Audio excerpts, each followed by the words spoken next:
Good morning, everybody. Welcome back to Ogre Speed Shop. So we're gonna work on my wife's Mustang today, the one we just got.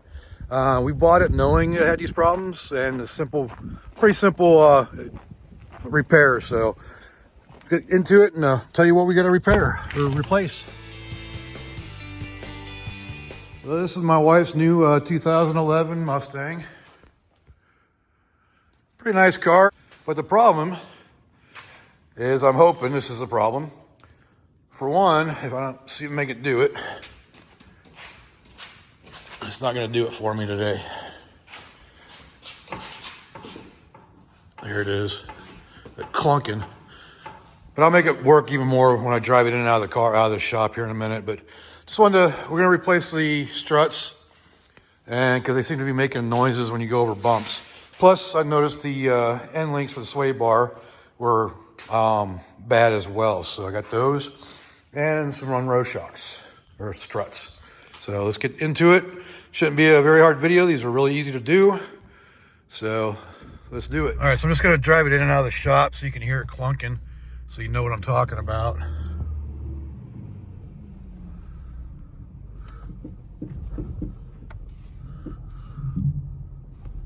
You can hear that clunking up there.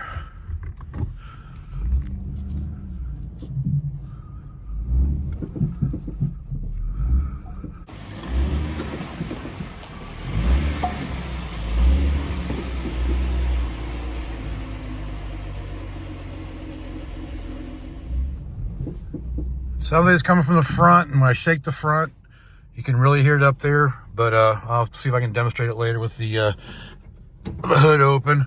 But yeah, that's what we're gonna fix. So let's get into it. See if you can hear this. I can shake the engine here and make it do it too. But it sounds like it's coming from the top of the strut over here.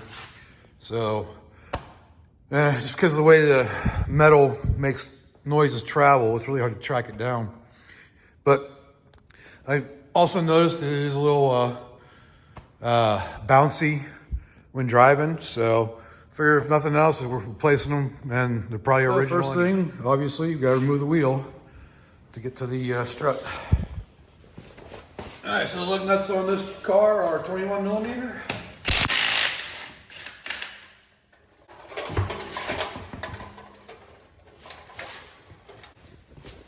So these are super simple to get off. So there's 4 studs up here, some nuts that come off there. I believe there's 13, but I'll double check that when we're ready.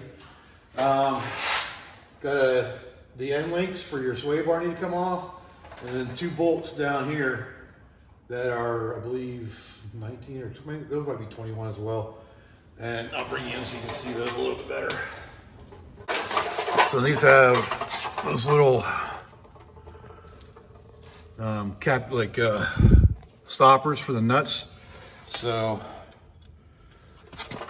21. No, it's smaller on that case. I can't remember what it is. I just had these things off, or had one of them off not that long ago. Is it 19 or 18? It's 18. So pretty simple. All right, so loud noises, just remove this one. And then the one below it. Again, loud noises. And those come right off. See, that's what I'm talking about, the little lever on there to hold it in place so you can torque it down. Same thing with this one down here. I'm gonna leave those in there for now. One of them should slide out now. You can screw them out later. But anyways, so let's see what that, I don't know if that's 18 as well.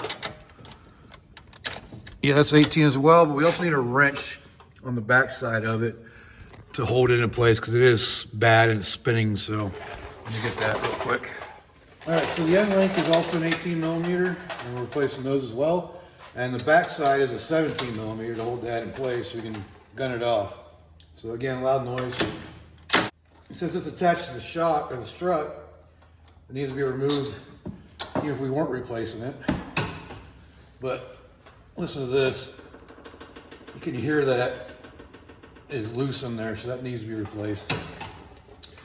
And the only other bolt left is there's a 10mm back here that holds these brake hoses and lines in place. So we need to remove that. So those are loose from the shop now. And oh, there's a little Christmas tree plastic holder holding the wire for your ABS too. So that's out of the way now. And the only thing left are the four upper mount studs. And these are 13mm.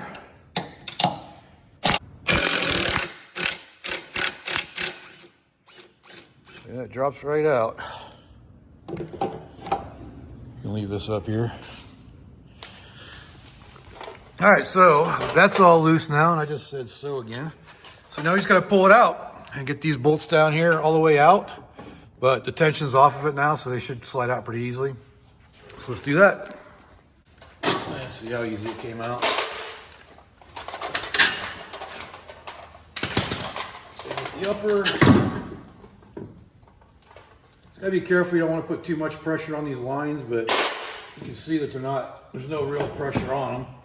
And that whole thing comes out just like that. Pretty simple. So these are the same on both sides. So when you're ordering them, it doesn't matter, they're the exact same on both sides of the car. And they came with new nuts for the top. So that's pretty cool.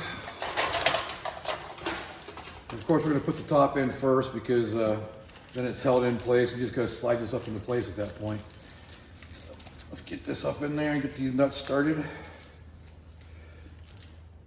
I thought one of these strut assemblies was missing nuts when it came in, but it was hiding underneath the flap of the cardboard box. So they were all there. All right, let's get this up in here.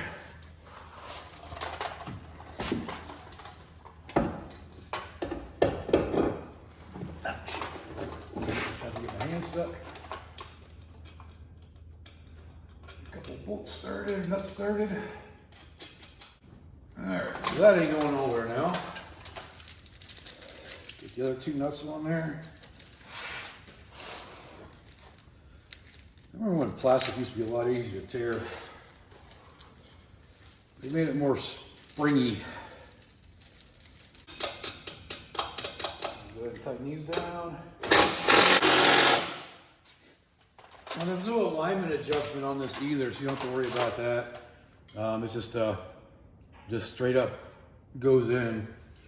Should you have it aligned afterwards? Probably, just to be sure. I know he talked about, the person we bought it from said they replaced the tie rods recently, but yeah, I don't know. We'll have to check that out when it comes time. I'm just hoping this takes care of the clunk. I couldn't find any other reason why it'd be clunking, but slide this up in here.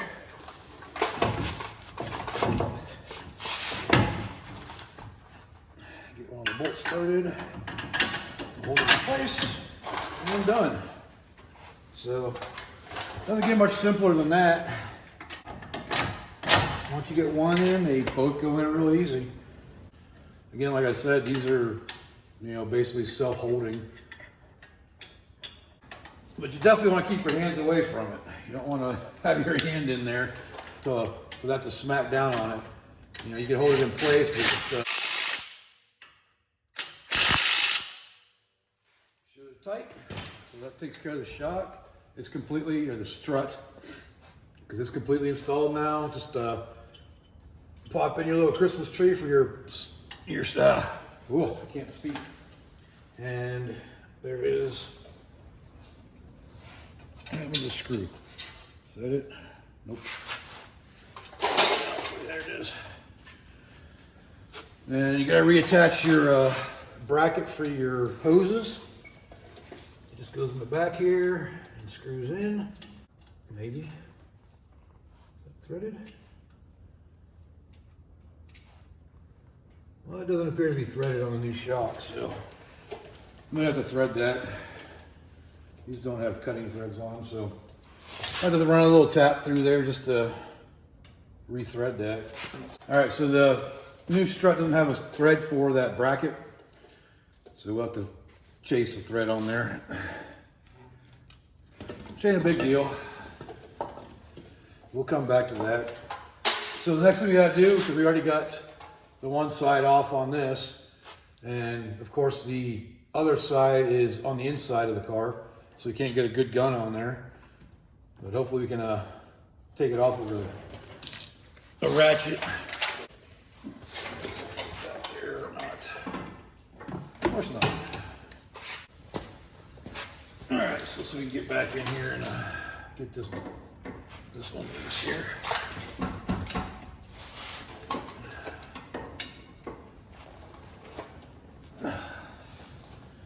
All right, so discovering the hardest part of this job is getting this freaking end link loosened. Ugh.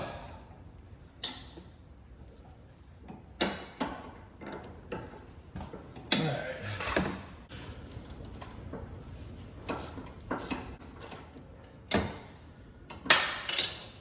You know, with the world of power tools, you forget what it's like to actually do manual labor sometimes.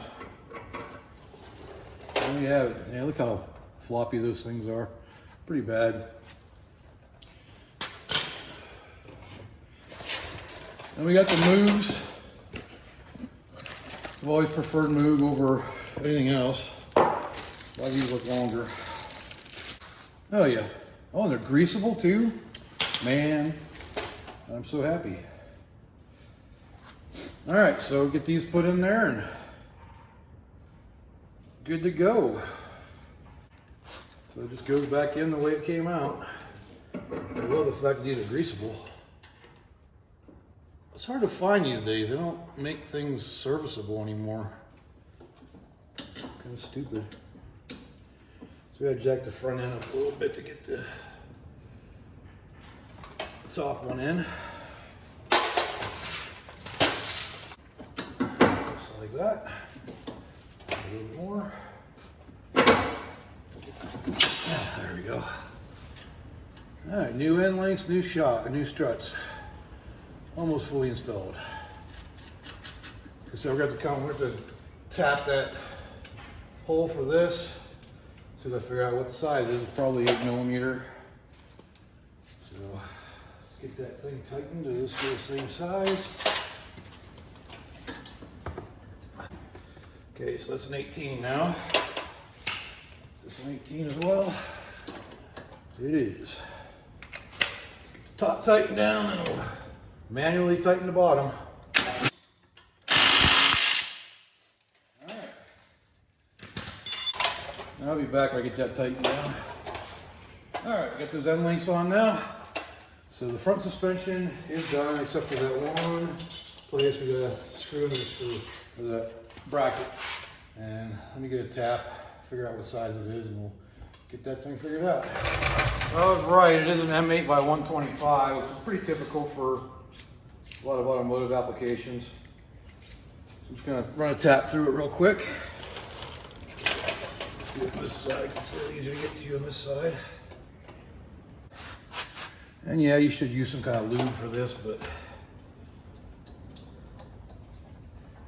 it'll be all right. It's a very small bracket, so get some threads in there.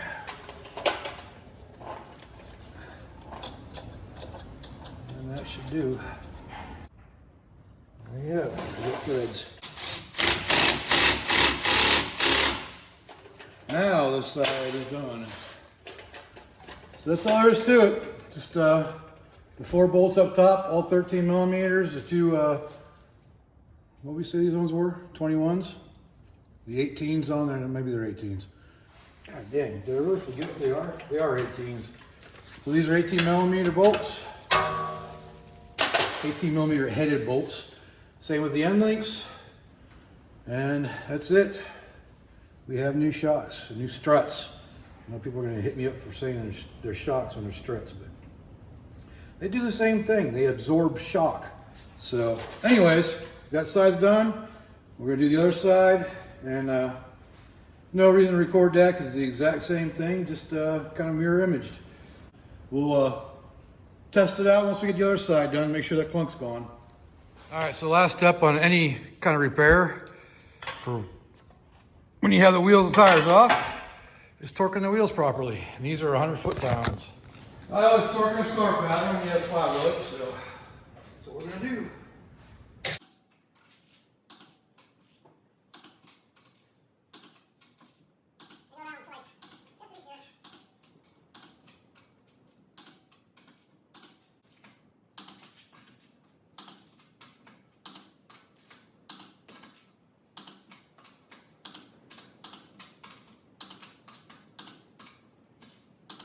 There you have it.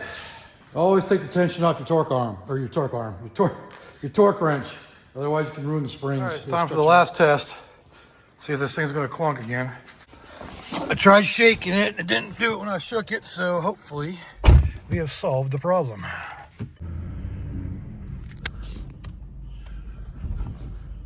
Oh yeah. Oh, nice, no more clunk.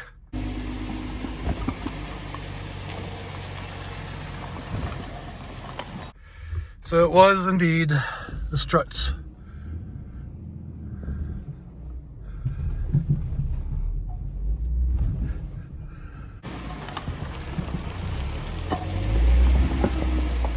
So that major clunk is gone. I think the rears need to be done too, but I'm happy with that. It's not making that bad banging anymore, so I'm pretty happy.